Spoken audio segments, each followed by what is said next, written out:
Assalamualaikum warahmatullahi wabarakatuh. Perkenalkan, nama saya Dia Marcella.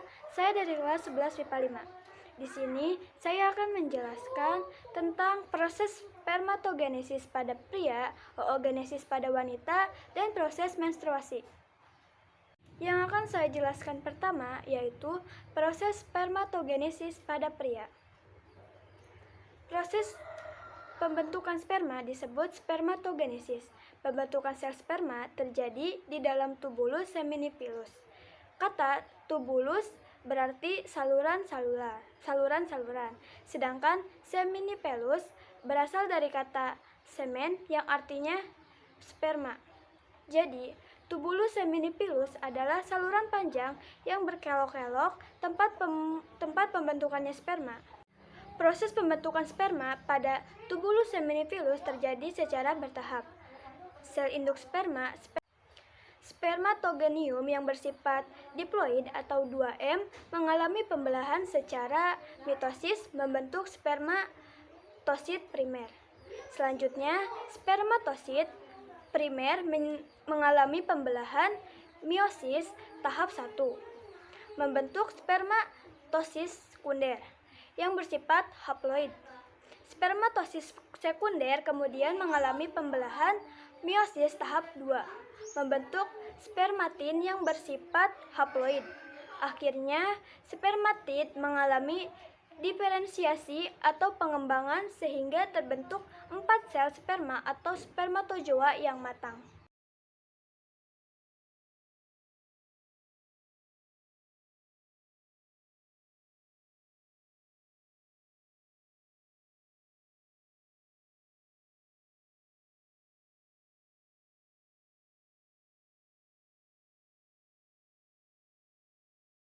Dan yang akan saya jelaskan yang kedua yaitu oogenesis pada wanita.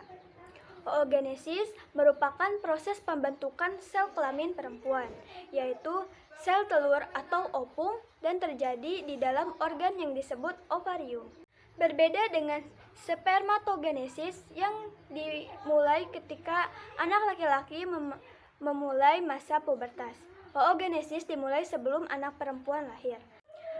Pada saat baru lahir, anak perempuan sudah memiliki bakal sel ovum atau sel primordial sebanyak 200.000 hingga 2 juta.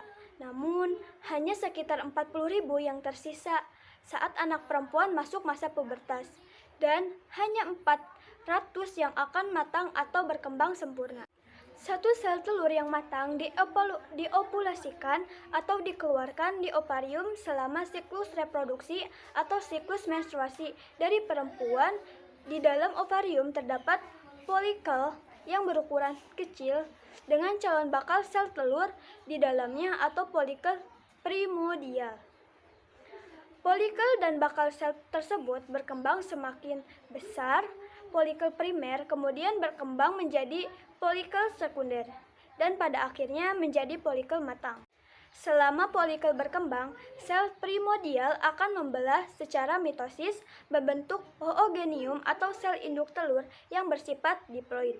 Oogenium kemudian akan mengalami pembelahan mitosis membentuk oosit primer yang bersifat diploid. Oosit primer kemudian mengalami pembelahan meiosis tahap 1 membentuk satu oosit sekunder dan satu polosit. Polosit kemudian mengalami pembelahan meiosis tahap 2 menghasilkan 2 polosit.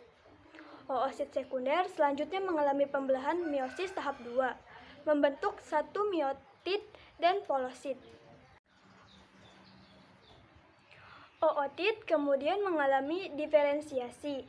Dari satu sel induk telur atau oogenium akan dihasilkan satu telur atau ovum yang bersifat haploid dan 3 polosit atau badan polar yang bersifat haploid. Namun, yang dapat berfungsi hanya satu sel telur saja. Yang akan saya jelaskan yang ketiga atau yang terakhir yaitu proses terjadinya menstruasi. Remaja perempuan yang memasuki masa pubertas mengalami menstruasi. Bagaimana menstruasi terjadi? Pada organ reproduksi perempuan, sel telur atau ovum dihasilkan oleh ovarium. Setelah matang, sel telur akan dikeluarkan dari ovarium, dikenal juga dengan peristiwa ovulasi. Pada saat yang bersamaan dengan ovulasi, dinding rahim menjadi tebal. Jika sel telur tersebut tidak dibuahi oleh sel kelamin jantan, maka lapisan dinding rahim akan mengurung. Proses terjadinya darah disebut dengan menstruasi. Sekian video penjelasan tentang proses terjadinya spermatogenesis pada pria, oogenesis pada perempuan, dan proses terjadi menstruasi. Maaf jika terdapat kesalahan. Wassalamualaikum warahmatullahi wabarakatuh.